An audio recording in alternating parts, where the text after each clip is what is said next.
Good morning. 6 a.m.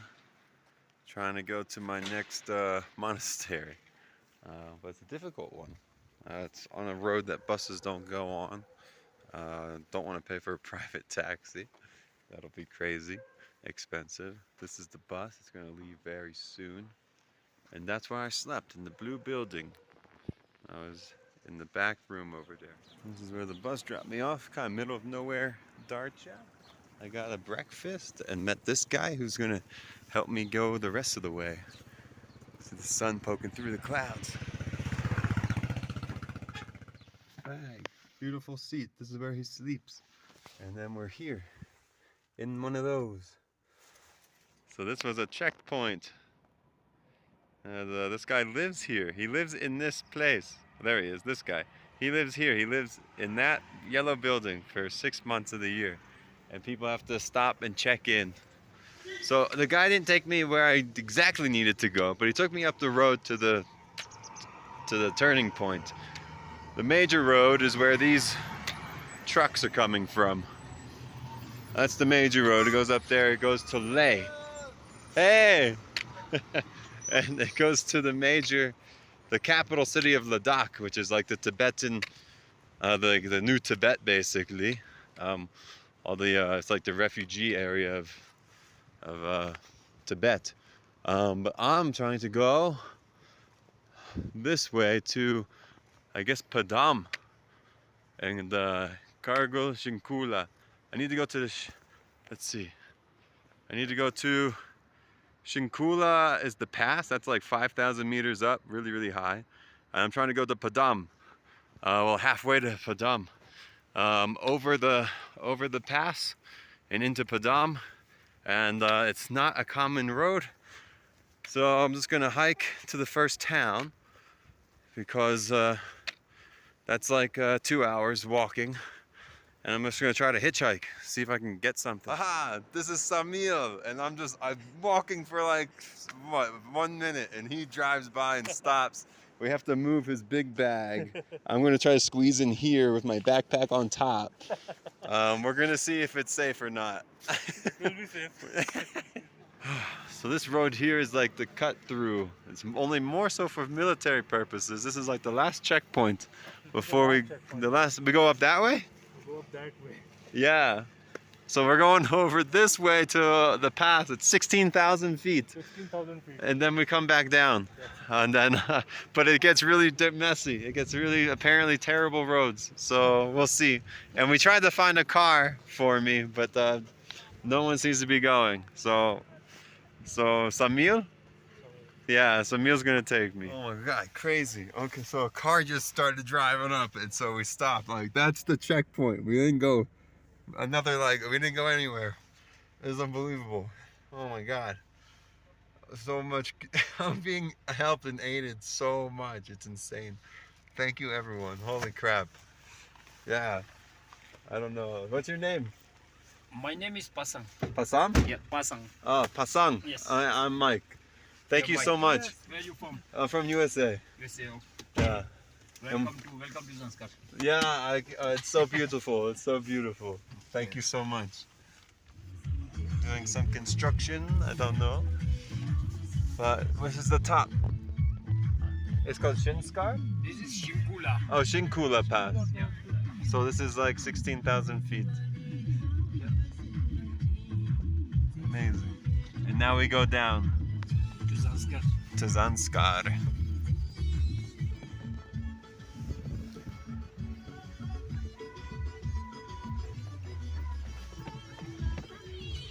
There's a bit of a tent camp.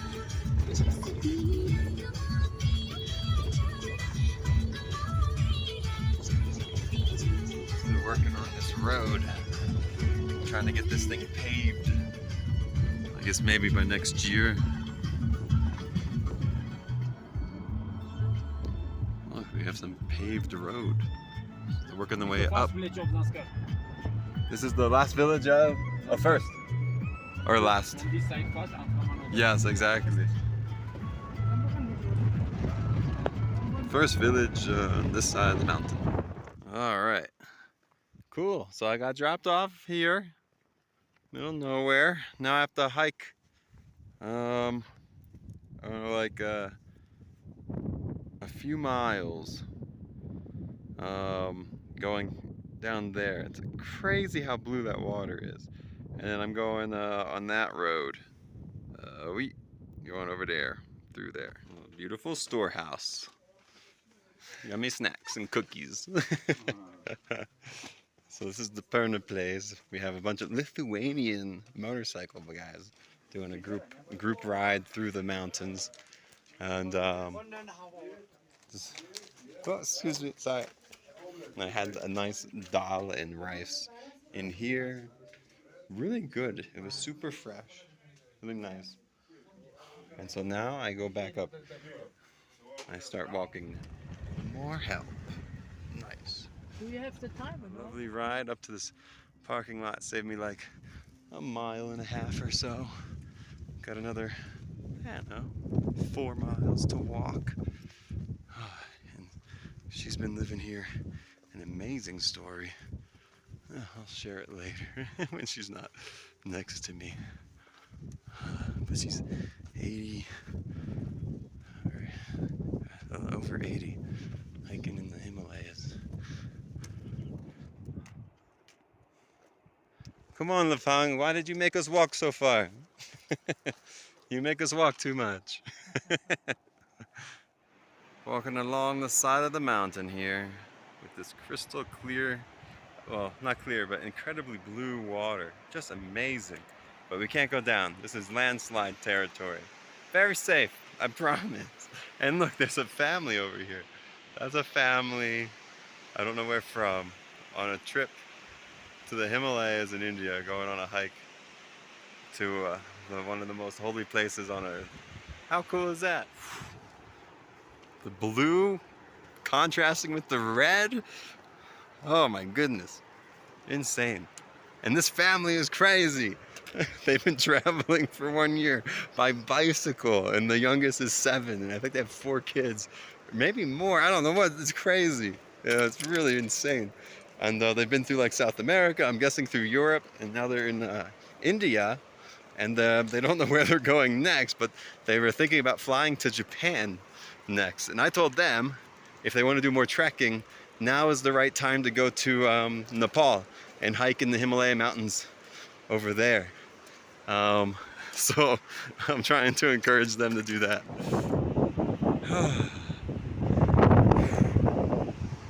Yeah. Cross the bridge. We're almost there. Old bridge. Oh no, look at that. Oh, I just saw it. Look at the old bridge. Oh my God. Oh, that's an old bridge. Focus. Wow. Old bridge. Still blue. Getting bluer as we come. You see that? Phukthar, but they say Phukthar. Sometimes Phukthar. The Phukthar Monastery. Here we go. And there it is. Tucked into the mountains. Look at that. Old little village. Tucked into the mountains. And in the caves, monks live. Climbing up. And this is just exploring. Really crazy. So cool.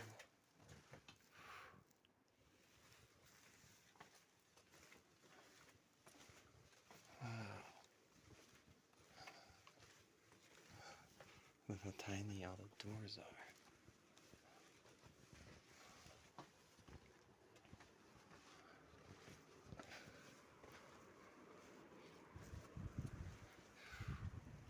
To another. Nuts.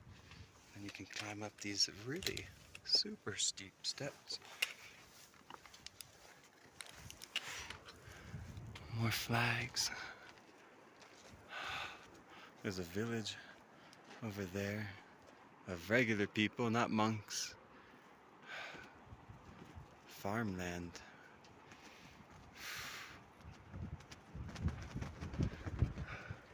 Wow.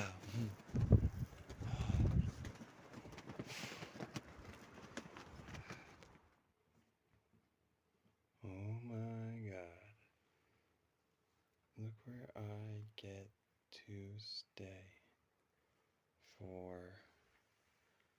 That's the ceiling. This is my little meditation space. This is my bed and where I put my tea. He says. This is awesome. Wow. Oh, this is my room. Look at that. Windows.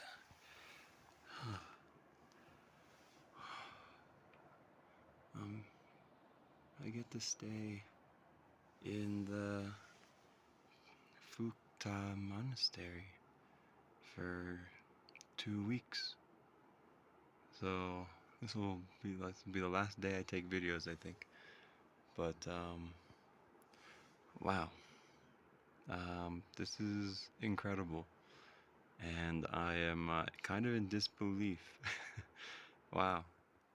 Oh man. All right. So it's been like an hour, like I don't know. I've just chilled in this room for 2 hours. Oh man, doing some final. There's no internet here.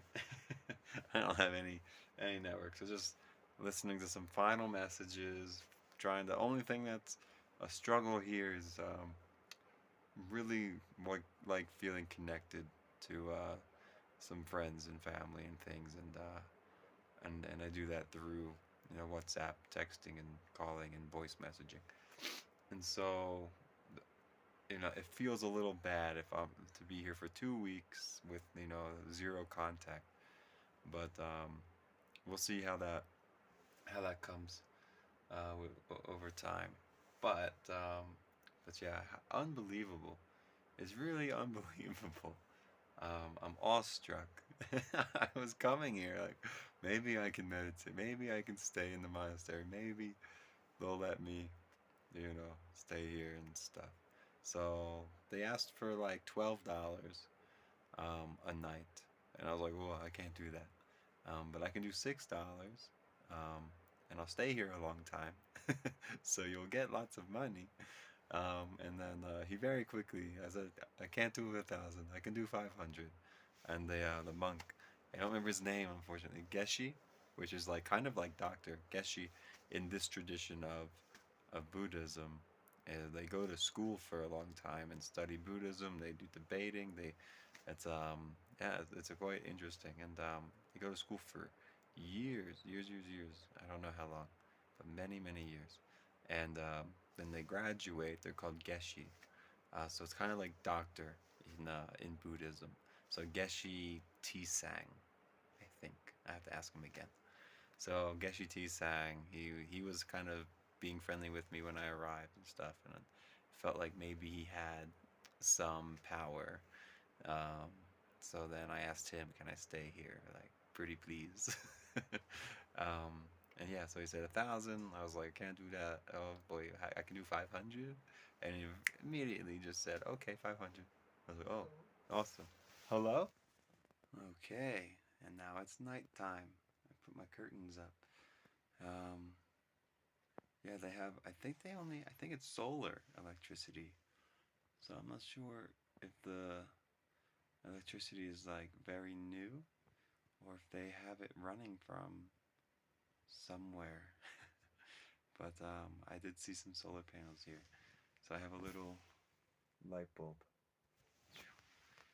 But yeah, I was very advantageously interrupted by my new friend because it was dinner time. So we all sat outside, um, and we were served dinner from some of the younger monks, and um, yeah, and then we all ate, and and then what's so weird is at the end they start doing some prayers, and the way they pray is very I don't know, I would say ominous. It's very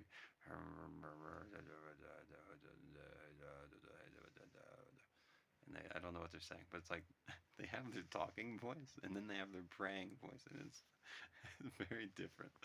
Um, but yeah, it's like it feels kind of creepy the way they do it, but yeah, it's really nice though.